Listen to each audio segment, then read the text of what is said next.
The Kraft Music Hall presenting Bob Burns with John Scott Carter and his orchestra and the Music Maids. Bob's special guests for this evening are Dorothy Lamour, Herbert Marshall, little Betty Brewer, the new star of Rangers of Fortune, Wingy Manone, the hot trumpet player, and Dusalina Giannini of the Metropolitan Opera Company. And here's Bob Burns.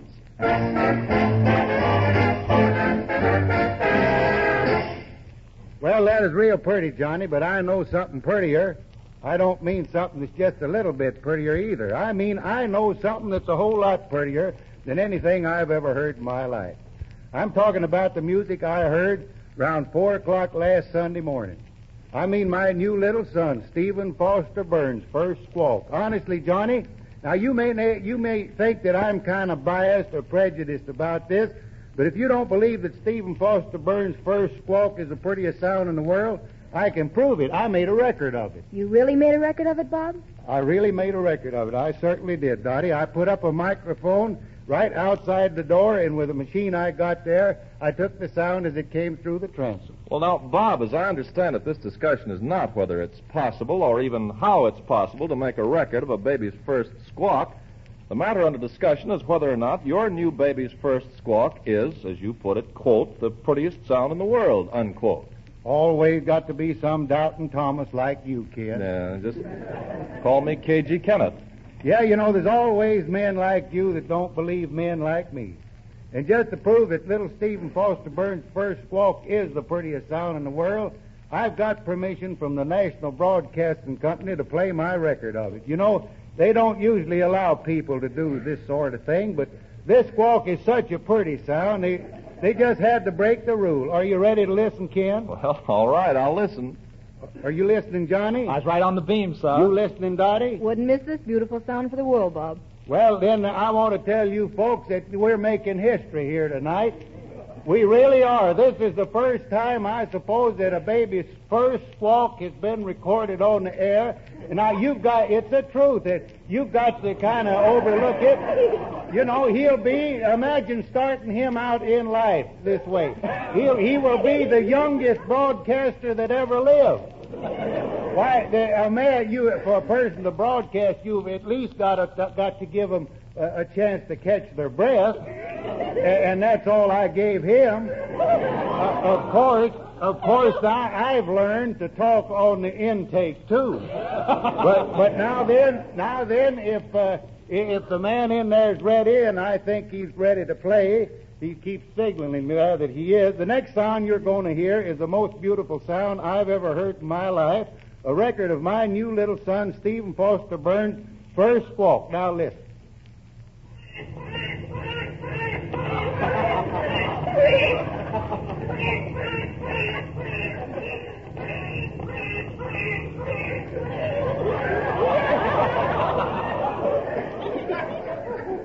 Yes, sir, I bet that sounded awful familiar to many a proud papa. Now, I'll leave it to anybody that heard it. Ain't that the prettiest sound in the world? I ain't never been a papa, Bob, but I gotta admit that's an awful pretty squawk. Is the baby as pretty as it squawks, Bob? Now, wait a minute, Dorothy. That's a baby boy, you know. They don't call boys pretty. Not if yours favors you doesn't. Well, I admit little Stevie ain't pretty yet, but, you know, he's rugged. Were you glad it was a boy instead of a girl, Bob? Well, Dottie, I was glad it was a boy for just one reason. It convinced me that Crosby hasn't got 'em all cornered. Bob, everybody here in the Kraft Music Hall wants to congratulate you and Harriet. And I'm sure all the KMH clients join us. At which point, the tactful Miss Dorothy Lamour, anxious to sing a song about a man whose baby is nicer than Bob's new son, has cannily elected to sing Nobody's Baby.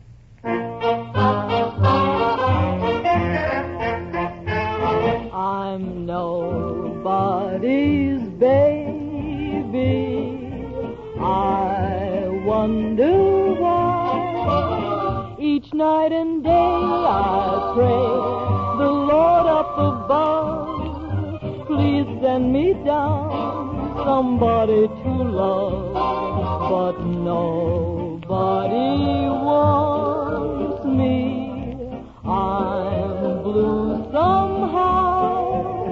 Won't someone hear my plea take a chance with me because I'm nobody's baby now.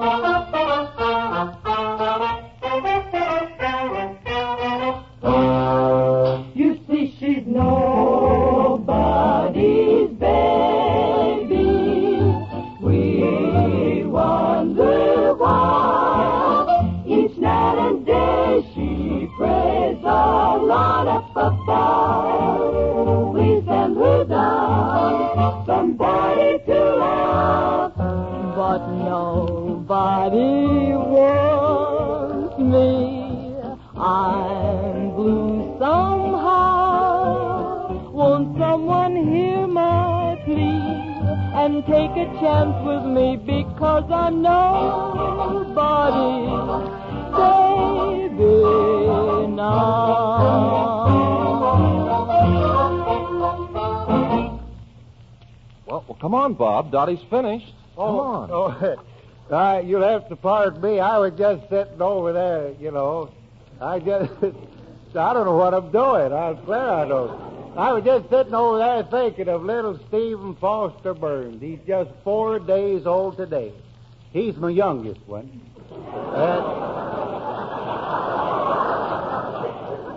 I declare I don't know when I've been so nervous, and I've been nervous around here for the past 3 or 4 months.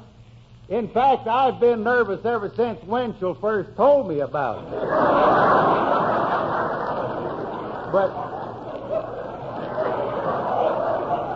But I'm getting so now that I stand up to it a lot better than I used to. I'm getting so I'm standing it better every year.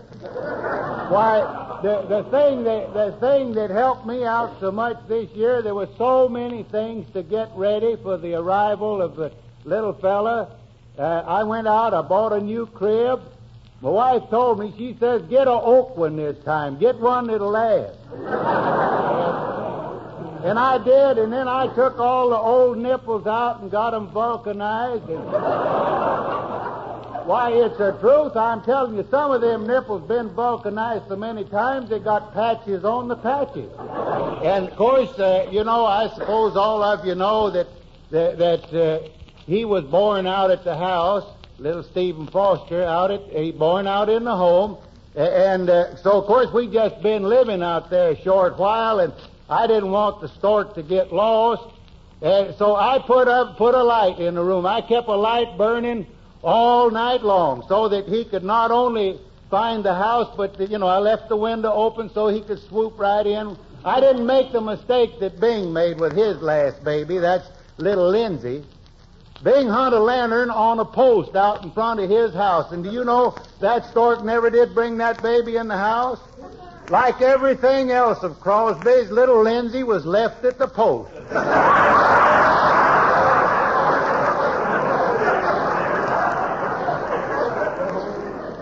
Well, sir, you know that now my doctor, of course, one thing that helped is that I had the same doctor that I always have. I took up his option this year. The doctor kind of surprised me this year. I says, well, Doc, how much do I owe you this time? He says, oh, that's all right, Bob. This one's on me. Of course, he didn't actually say that, but I happen to know that he's here in the hall tonight, and that's the idea for it, did he? But you know, for a while here, whenever Bing and I became a father, that's before the novelty wore off. There used to be an awful celebrating here in the Kraft Music Hall. I declare, for a while there, it looked like we was both just going stark mad.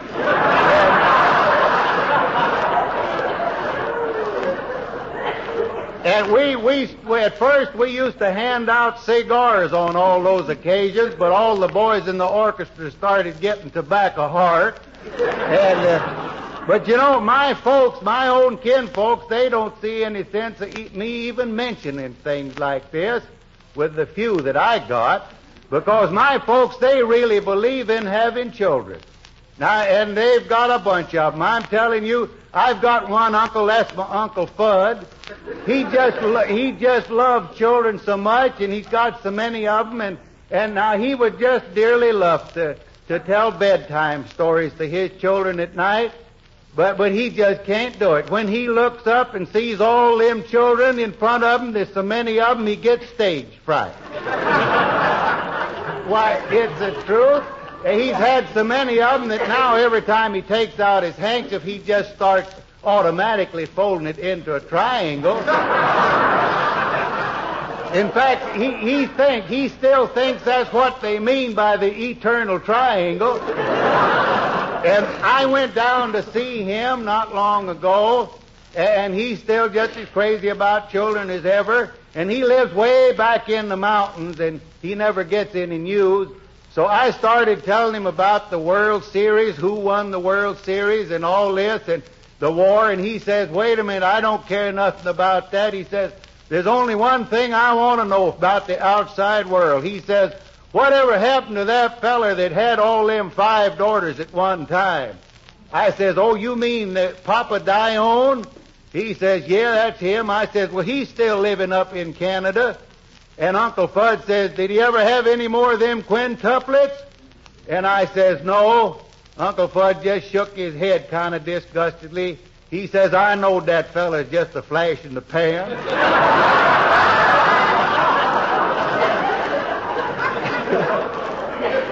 Well, now then, tonight I'm going to dedicate my number to little Stephen Foster Burns, because I'm going to sing a song that I wrote myself. I call it The Wail of the Trail.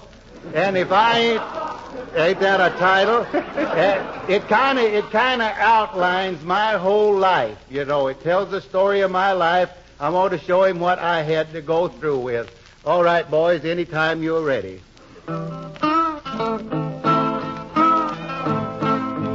When I was a boy, I lived on a farm. I never done no good, and I never done no harm.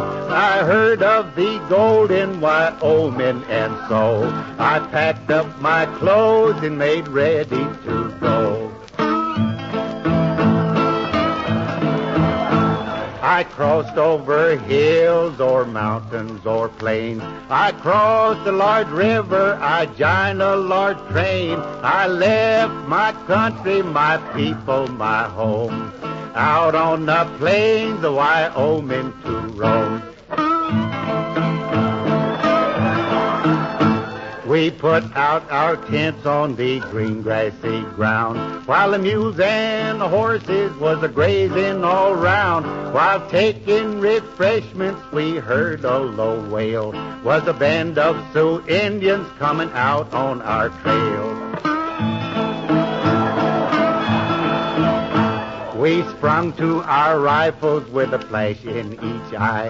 Boy, shouted our leader, we'll fight till we die. We was a brave bunch of 24, while that of the Indians was 100 or more. They crept down upon us like snakes in the grass. They gave a wild yell and the arrows flew past. Our leader jumped up with an arrow through his head. He whispered, "Oh, mother," and fell over dead. Besides our brave leader, we lost 2 more men. But we kept on fighting with vigor and vim. We fit and we fit till the darkness come o'er, and all of the Indians lay dead on the floor. I stayed in the West and grew big and tall. I had no profession, I worked at 'em all. When I was a plumber, I made me a pipe.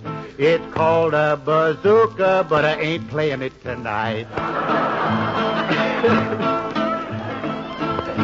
No, I ain't gonna play the bazooka tonight. It might wake up Stevie, and that wouldn't be right. It also might cause an uncomfortable draft. So instead, I'll let Ken tell you all about kraft.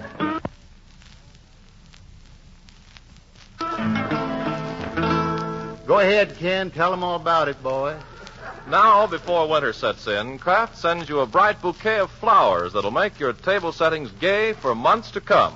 I speak of the lovely new flower designs for the glasses that hold famous Kraft cheese spreads.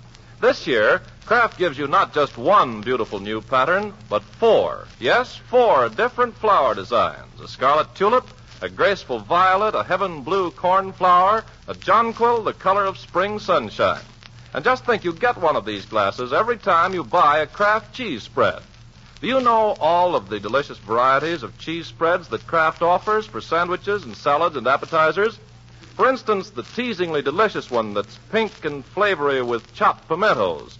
The one that puts the delectable tang of Roquefort cheese in a smooth, spreadable form. The Kraft spread that gives you the delicacy of fine cream cheese plus bits of Hawaiian pineapple. The spread that's racy with sweet pickle relish. Well, that's just a hint of the wonderful assortment that Kraft gives you. When you go to the food store to see the lovely new flower design glasses, study the labels, too, so that you'll know all of the tantalizing spreads that Kraft puts at your service. Take home several varieties.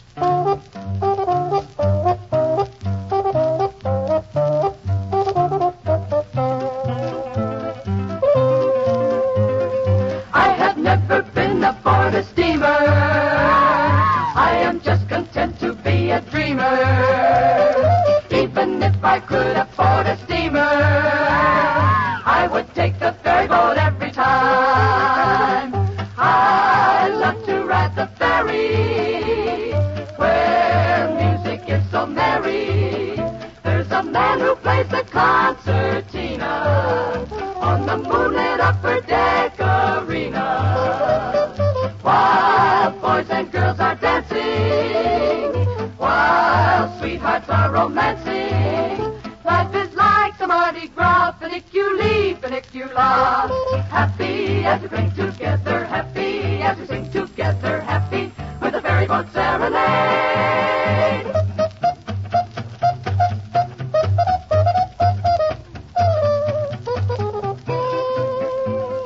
How I love to ride the ferry, 'cause I know that's where the music's merry. There's a man who plays the concertina on the moonlit upper deck arena. While the boys and girls are dancing, look around and you'll see sweethearts romancing. Life is like a Mardi Gras, funiculi, funiculi, funicula. Happy because we're together. Happy we'll sing together. Happy ferry boat serenade. Following the music maid's rocking of the ferry boat serenade, we're happy to welcome a man to the Kraft Music Hall whose polished performances have graced many of the screen's finest offerings during the past 10 years. A man who is at present in Alfred Hitchcock's dynamic film Foreign Correspondent, and who is soon to be seen with Bette Davis in Warner Brothers' forthcoming picture, The Letter. Now, in case you don't know it, Ken's talking about Herbert Marshall, and I want to tell you there's a man I look up to. Thank you, Bob. As a matter of fact, it's mutual. I've always marveled at you. I'm awed by any man like yourself who is, well, shall we say, different. You know what I mean when I say awed? Oh. That's exactly what I mean. Well, when I come to Hollywood, Bart, I made a resolution I was going to be different. I said to myself, Robin, no matter what happens, don't you become just another pretty face. Well, I have to hand it to you, Bob. You certainly stuck to your resolution. Well, I want to tell you it took a lot of grit. Yes, I can see it all over your face. Well, a little soap and water will fix that. I suppose you know, Bart, that when Bob came out here, the makeup men who were supposed to beautify him took a day off. That's where they made their mistake.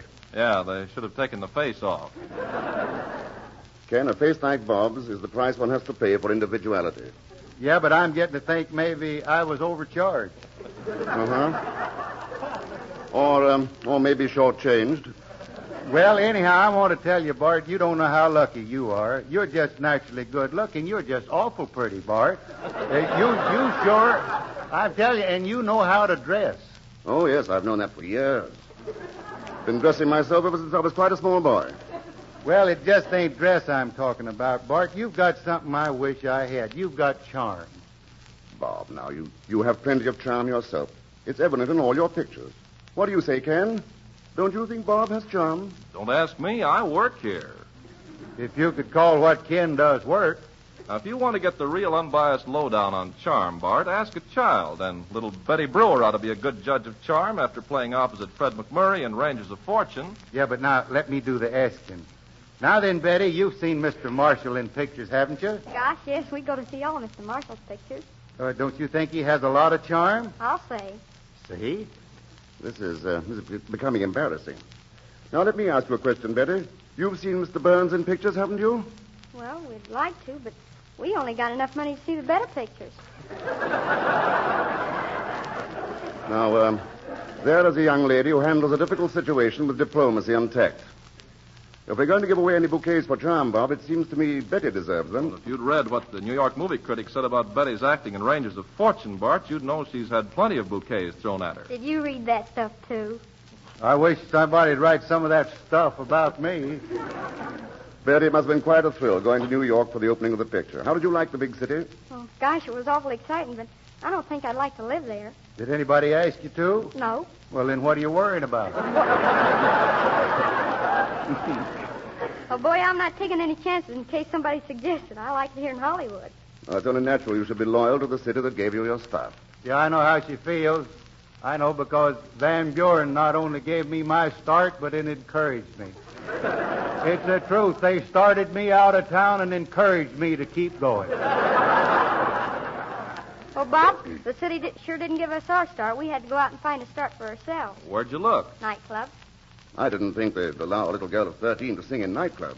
Well, I didn't get to sing in them. I sang out in the front. My brother and sister and I thought we could make a little money singing on the sidewalk outside. That's the best part of a nightclub, the sidewalk outside.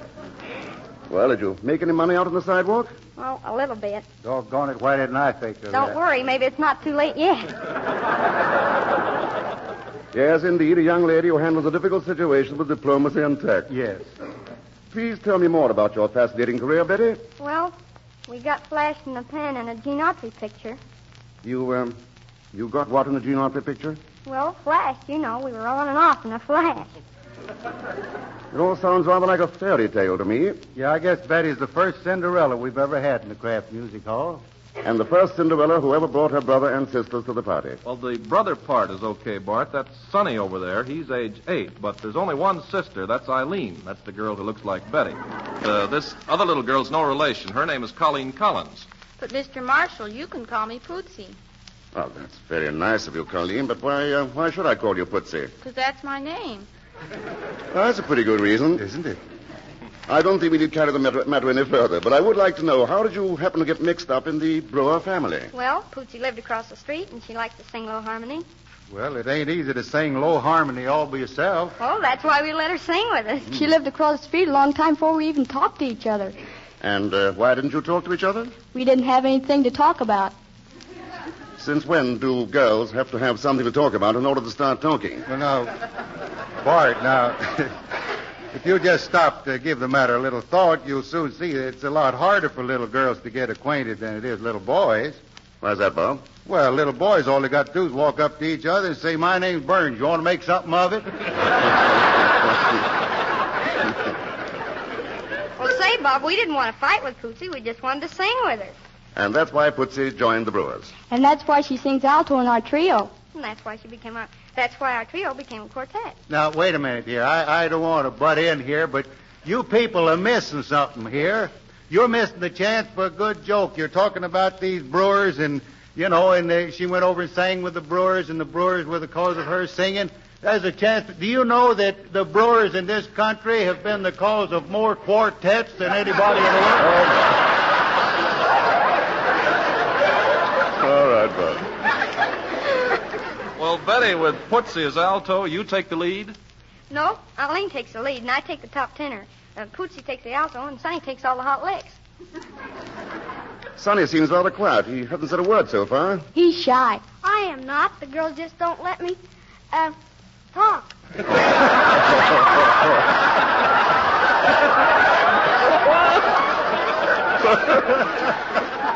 Do I gather from that you're not quite happy in your work? Yeah, but I'd rather go out with the boys. Hey, it's funny to hear that on Thursday. That's the very line Grandpa Snazzy used to use on Saturday night. Who arranges your numbers, Betty? Looking for work, John Scott?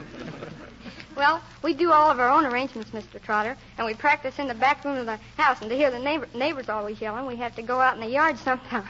Well, you're in a hall right now, Betty, and we'd like to hear you sing one of your extra special arrangements. Well, all of our arrangements are extra special. Honey, I sure could use you. I kind of like the way you do that South American way. Suppose you do that. Okay, Mr. Burns. Ready, kid?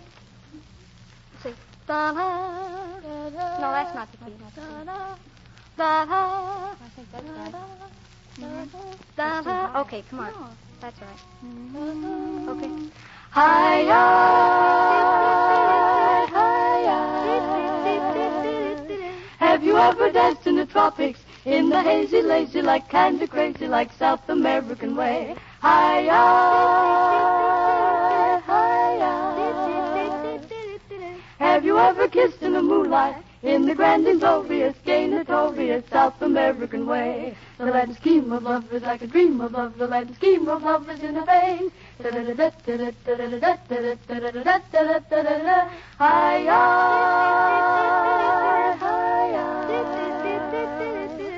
is melody in their music, while the gauchos sing it. Come on and swing it, the South American way. Hi-hi.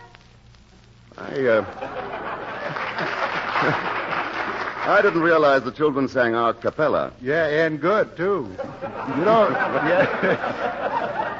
They weren't kidding about that being an extra special arrangement either. Sonny, could you do some of those hot licks without the music? Sure.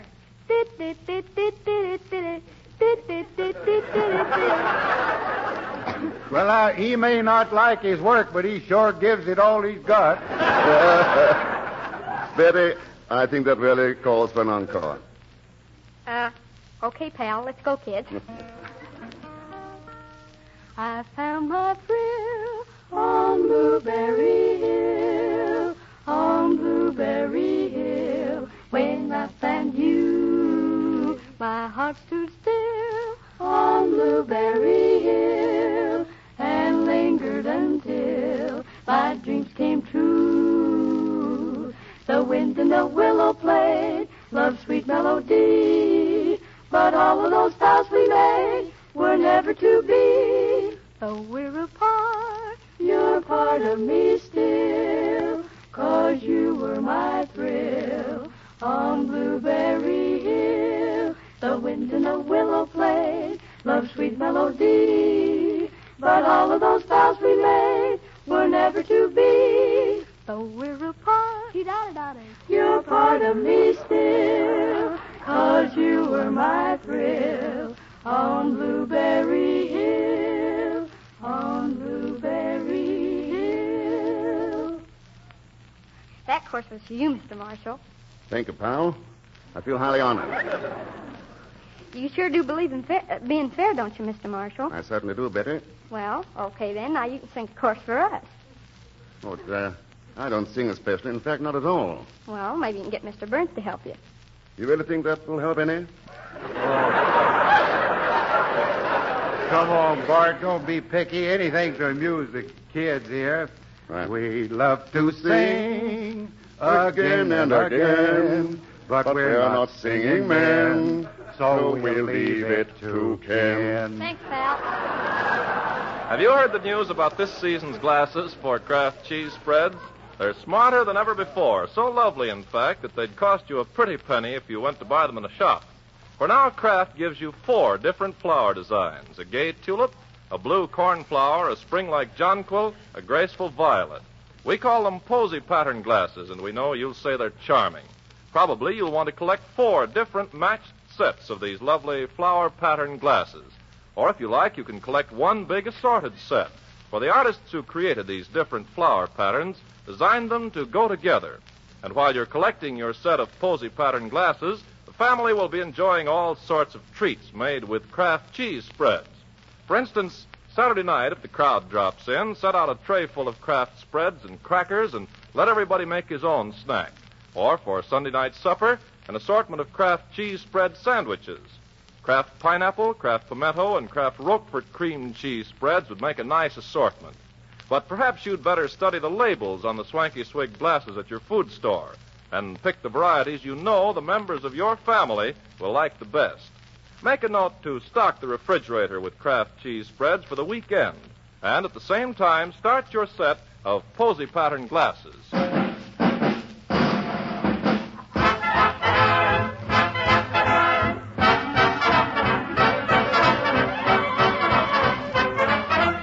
I sent for you, Carpenter, because I haven't seen you at any classes since last Friday. Well, of course not, Professor Burns. As soon as I heard your little son was born over the weekend, I immediately went hunting for rabbits. Hunting for rabbits? Why? To get a little rabbit skin to wrap your baby bunting in. Well, now. Isn't that nice? That's real thoughtful of you, Carpenter. Did you get any rabbit skin? Oh, yes, sir. I got 3 beautiful pelts. Well, where are they? Where are they? Well, I got them right here. Now, just get a load of these 3 pelts. Here they are. There you are, Professor Burns. I hope you like the pelts. If I was you, Carpenter, I'd give them back to the bunny. Oh, so you don't want to see the bunny hide? I'd much rather see the carpenter hide. I'm going. You get it? And you better start looking for a place right now, because I'm not in the mood for anything but Kraft music hall business. And that's mighty important business, too, with Herbert Marshall and Ducelina Giannini, the opera singer, and Wingy Manone, the hot trumpet player, on hand. And right now, Dorothy Moore singing A Million Dreams Ago. You ready, Dorothy? Yes, Dada. Dada, what's that? That's what little girls call their fathers. Oh, I like sugar better. Sugar? What's that? That's what big girls call their daddies.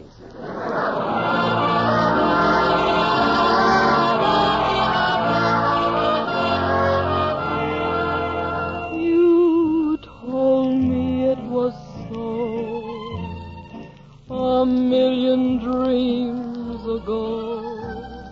You held me in your arms 1,000,000 dreams ago. So many dreams have flown, so many nights alone. I guess I should have known it couldn't be. I'll lock my memories here in my heart, and here in my heart they'll stay. And through the years they'll always be a part of a lovely day. Goodbye, good luck, old friend. I'll smile and just pretend there was no end 1,000,000 dreams ago. He told her it was so 1,000,000 dreams ago. He held her in his arms 1,000,000 dreams ago. So many dreams have flown, so many nights alone. Guess she should have known it couldn't be. She'll lock her memories there in her heart, and there in her heart they'll stay. And through the years they'll always be a part of a lovely day. Goodbye, good luck, old friend. They'll smile and just pretend there was no end 1,000,000 dreams ago. I'll lock my memories here in my heart, and here in my heart they'll stay. And through the years they'll always be a part of a lovely day. Goodbye, good luck, old friend. I'll smile and just pretend there was no end 1,000,000 dreams ago.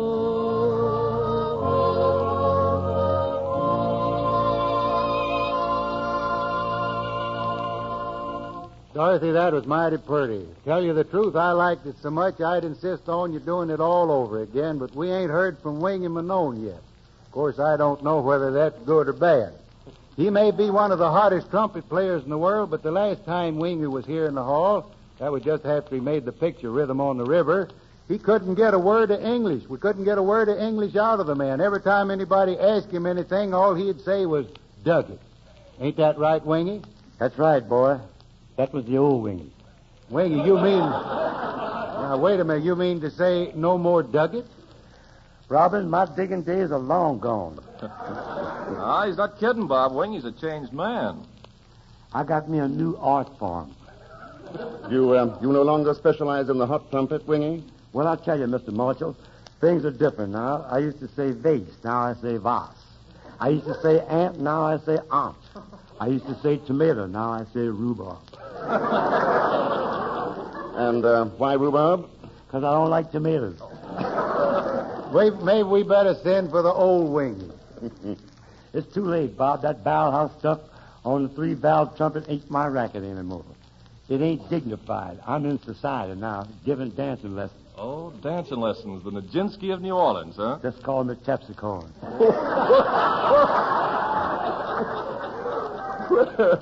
Where did you get a name like that? Oh, I just dug it. Well, Mr. Terpsichore, you teach things like the minuet and the old-fashioned waltz, I presume? Not me. I'm specializing. The rumba, I presume. No, I'm teaching the Shorty George, I presume. The Shorty George. What in the world is the Shorty George? Bob, I don't know what makes me think this, but I have a feeling we shouldn't have asked. Look, how does the Shorty George go, Wingy?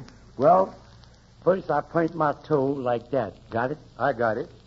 I look around and I'm mellow. Then I look to the right and I'm extra mellow.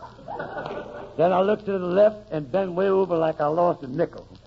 I'm ready to take off on the Shorty George like this. He looks as if he's going downstairs to fix the furnace. Yeah, he sure do. Hey, Wingy, when you come up out of that cellar, bring up a scuttle of egg cold. Wingy, where'd you get that Shorty George? From a couple of friends of mine from New Orleans. A pair of boys named Ernest Freelover and Charlie Icewater. But you gotta have a long coat for that proper Shorty Georgian. Yeah, that ain't no pea jacket you got on there. This is my guest shot coat. My draper made it special. Goes with my reading trumpet and my fake music. And I'm ready anytime you say so, Professor. Well, I'm saying so. And so the new Wingy, a more subdued Wingy, a much more classical Wingy, raises the trumpet to his lips and plays the dulcet tones of Rimsky Rachmaninoff's "Ya Polyushil Svobodyu," the second movement. Wingy, you're on. Okay. Rachmaninoff's "Ya Polyushil Svobodyu," second movement. And man, I'm solid moving.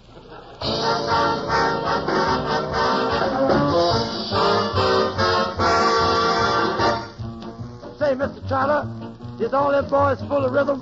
Yeah. Well, boy, they better have it, because if they ain't got it, I'm going to run them out of here one by one.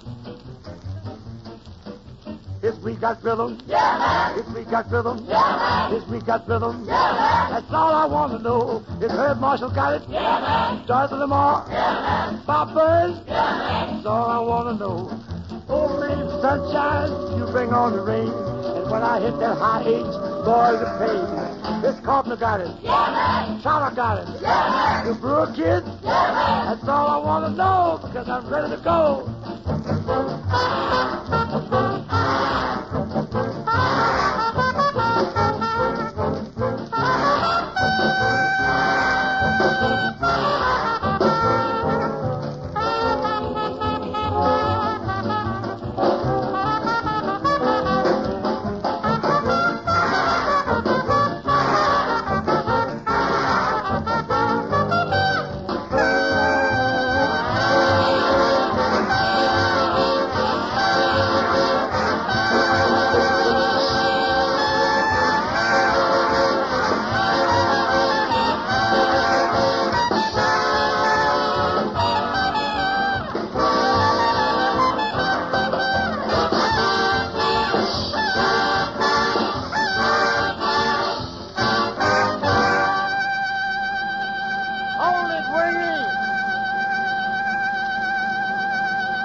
swell piece you played, Wingy. I like that classical stuff. That's why we got Ducelina Giannini of the Metropolitan Opera Company here in the hall now, although I'm kind of surprised to see that you're still here, Ducelina. Why, Bob? Well, I thought maybe a hot trumpet solo like Wingy's might scare you away. Not me, Bob. I don't let a blast like that baffle me. Well, now, it'd baffle you if you cut loose with a blast like that while you're singing. Honestly, Ducelina, I think we'll all understand each other much better if you tell them what you're singing. Well, I'm going to sing the aria Voi lo sapete o mamma from Cavalleria Rusticana with Raymond McPeters at the piano.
Oh, thank you, Ducelina. You know, I may not look like anyone who appreciates beautiful music, but I know it when I hear it, and I just heard it.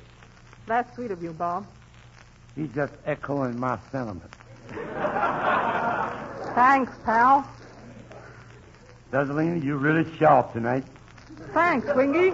If you liked it, I guess opera really is reaching the masses. I want to tell you, Ducelina, that song you just sang, that was a hard one. Where'd you find a hard song like that? I dug it. Man, she's really hip. I'm hip.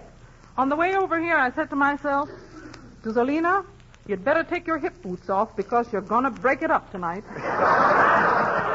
Careful, Dusolina. You're starting to talk like Wiggy. Next thing you'll be singing Beat Me Daddy 8 to the bar. Oh, I'll do better than that. I'll sing I Wish I Could Shimmy Like My Sister Kate. Now, there you are. We go to a lot of trouble trying to make the Kraft Music Hall high class. We invite an important opera star like Dusolina Giannini, and look what happens. Nothing wrong in that, Bob. Perhaps Miss Giannini is an admirer of Wingy's work. That's right, Mr. Marshall. I am. I love to listen to Wingy on the jukeboxes. Don't tell me a member of the Metropolitan Opera Company like you likes to listen to jukeboxes. Why not? The trick nowadays is how to avoid listening to them.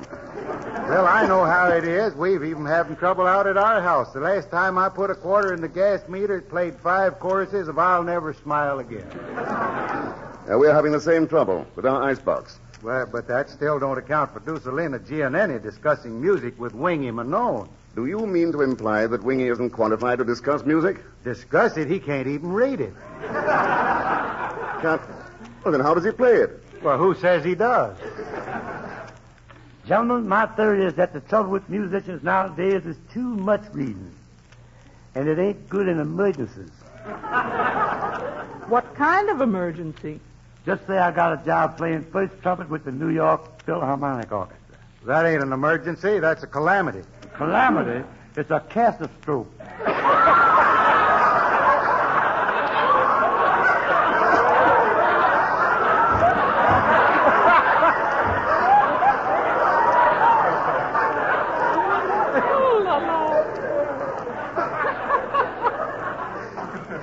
There we are, me and the Philharmonic, ripping through Debussy, and bang, the lights go out. Well, what of it? I'm the only one still playing.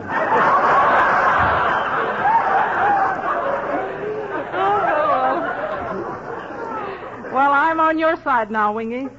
Anybody who can play the way you do, entirely by ear, may not be a great musician, but you sure have the makings. The makings? It sounds to me more like the leavings. That's a nice crack from a guy who plays the bazooka. I suppose there's no accounting for musical taste. Music is rather like that famous porridge. Some like it cold and some like it hot. I like mine mellow. Well, you come around to the Metropolitan Opera sometime, Wingy. We like ours mellow, too. We're even attempting more and more operas in English. Well, that's going to make it a lot easier for my folks to understand opera. Yes, now all they'll have to learn to understand is English.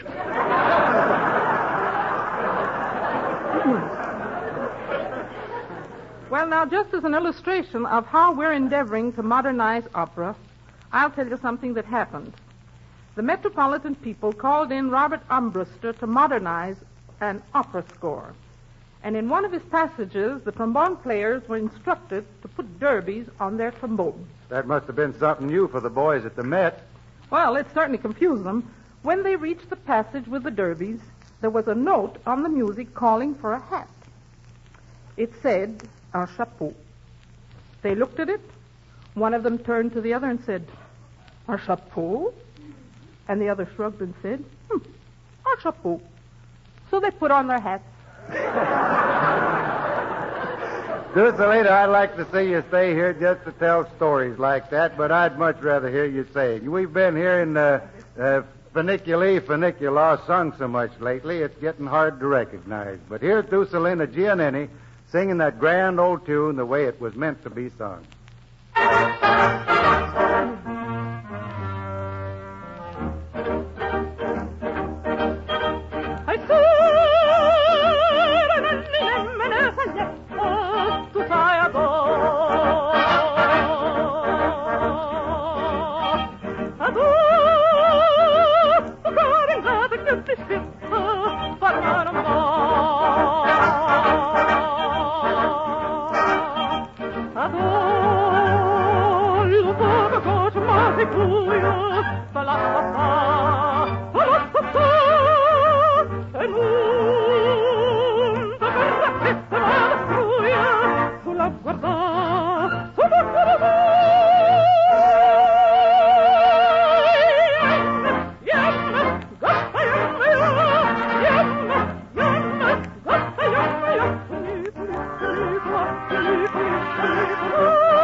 Producer lady, that was really wonderful. In fact, that's so good, I'm ready for an encore right away. Well, okay, Bob. I've got one right here. And it's for the sweetest boy in the world. You know, of course, who I mean. Well, of course you do, Ducelina, especially when you say the sweetest boy in the world. Who? Me. Well, you're close, but not close enough. It's for another Burns. Stephen Foster Burns, the new little baby. I'm going to sing this Brahms lullaby just for little Steve. Ducelina, that's awfully sweet of you. Lullaby and good night with roses bedight. Creep into thy bed, there pillow thy head. If God will, thou shalt wake when the morning doth break. If God will, thou shalt wake when the morning doth break. Ducelina, I sure want to thank you for that. You know, this is a remarkable age we're living in. Special lullabies over the air for newborn babies and a lot of good advice for everybody. Like this from Ken Carpenter, for instance. Go ahead, Ken. Start advising. What luck for all you ladies who love fine glassware. This season, Kraft cheese spreads come in the loveliest glasses ever. Not just one pattern, but 4 gay garden flower designs. The popular tulip, the graceful violet, an azure cornflower, a sunny jonquil. This season, you can collect 4 different matched sets of swanky swigs, or 1 gay bouquet set, including all 4 flowers that are so cleverly designed that they go together perfectly. We know that every hostess will love these smart glasses, and how the family and guests will enjoy the Kraft cheese spreads. Why, with an assortment of these spreads, you can whisk together a whole array of tempting appetizers in a jiffy. For the children's lunches, good wholesome sandwiches made with Kraft spreads are a boon to every hurried mother, and a favorite with the youngsters. Just add a bit of Kraft pimento or Roquefort or olive cream spread to your vegetable salads, and you have a new treat. A little Kraft pineapple cream cheese spread in the fruit salad is a bright idea, too. Why, you'll use these tantalizing spreads a dozen different ways. So stock up tomorrow morning when you go into the food store. Remember, it's Kraft cheese spreads that bring you the lovely glasses gay with flowers.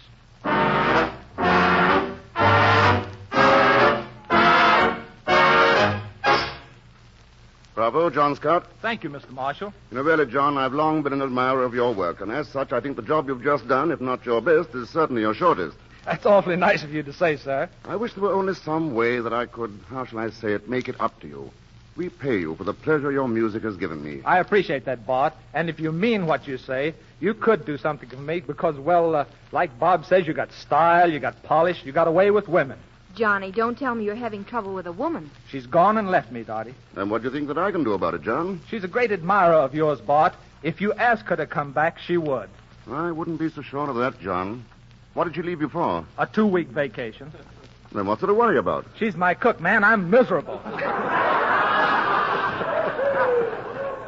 There's only one person Johnny's really sentimental about, Bart, and that's his cook. Can I help it if I have a soft spot in my heart?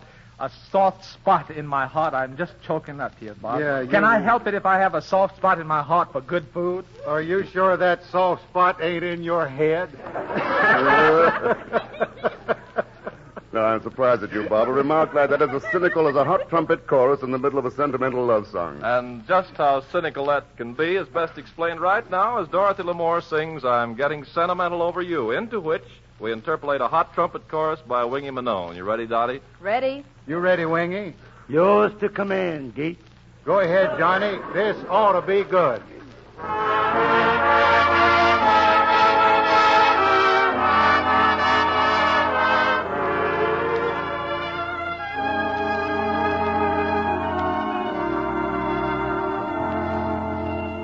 Never thought I'd fall, but now I hear love call. I'm getting sentimental over you. Things you say and do just thrill me through and through. I'm getting sentimental over you. I thought I was happy, I could live without love. Now I must admit, love is all I'm thinking of. Won't you please be kind and just make up your mind? It will be sweet and gentle. Be gentle with me, because I'm sentimental over you.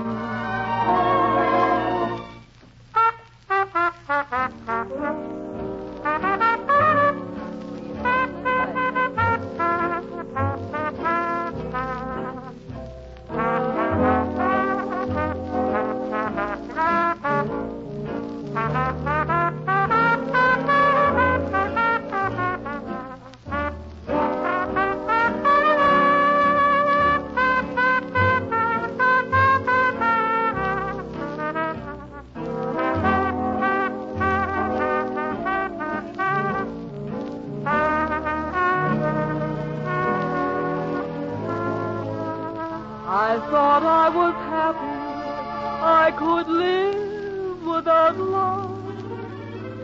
Now I must admit, love is all I'm thinking of. Won't you please be kind and just make up your mind? Because I'm sentimental over you.